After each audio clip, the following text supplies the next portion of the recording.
Good morning all of you. Good morning sir. आप सभी को Radhe Radhe. Today I will teach you active and passive voice of present indefinite tense. Okay, present indefinite tense पहचान आपकी रहती है ता है, ती है, ते है। क्या रहती है? ता है, ती है, ते है। जब हम अफर्मेटिव सेंटेंस बनाएंगे तो एक्टिव वॉइस में सबसे पहले लगाएंगे सब्जेक्ट। क्या लगाएंगे? सब्जेक्ट। सब्जेक्ट लगाने के बाद वर्ब की फर्स्ट फॉर्म लगाएंगे। क्या लगाएंगे? वर्ब की फर्स्ट फॉर्म। अगर आपका सब्जेक्ट सिंगुलर एंड एकवचन है तो वर्ब की फर्स्ट फॉर्म में क्या लग जाती है?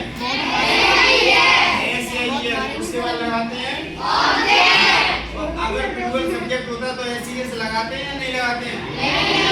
नहीं लगाते हैं। इस बात का ध्यान रखना। जब पैसिव वॉइस बनाते हैं तो सबसे पहले क्या लगाते हैं? ऑब्जेक्ट। ऑब्जेक्ट आपको समझाने के लिए, लेकिन ये आपका जो ऑब्जेक्ट होता है वो यहाँ पे सब्जेक्ट बन जाता है। ठीक है, लेकिन ऑब्जेक्ट से आप अच्छी तरह अभी तेरे कहूंगा सबसे कहूंगा तो इसलिए यहाँ पे ऑब्जेक्ट लिखा।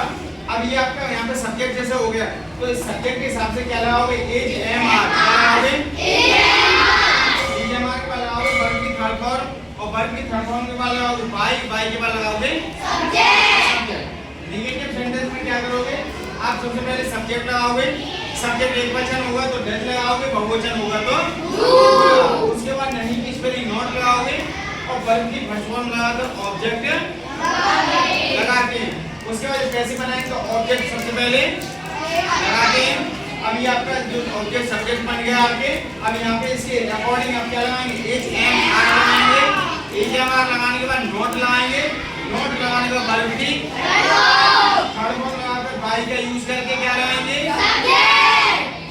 आपको पता है जो आपका एक्टिव ऑपरेशन में जो सब्जेक्ट होता है वो ऑब्जेक्ट हो जाता है और ऑब्जेक्ट होता है वो इंडिया वर्ड में क्या करेंगे? सबसे पहले हेल्पिंग वर्ब डज या डू लगाएंगे। क्या लगाएंगे? उसके बाद सब्जेक्ट लगाएंगे। सब्जेक्ट के बाद वर्ब की फर्स्ट फॉर्म लगाएंगे। उसके बाद ऑब्जेक्ट लगाकर क्वेश्चन मार्क जब फॉर्मूला हमारा पैसिव वॉइस का रहेगा तो सबसे पहले helping verb is am are लगाएंगे। क्या लगाएंगे?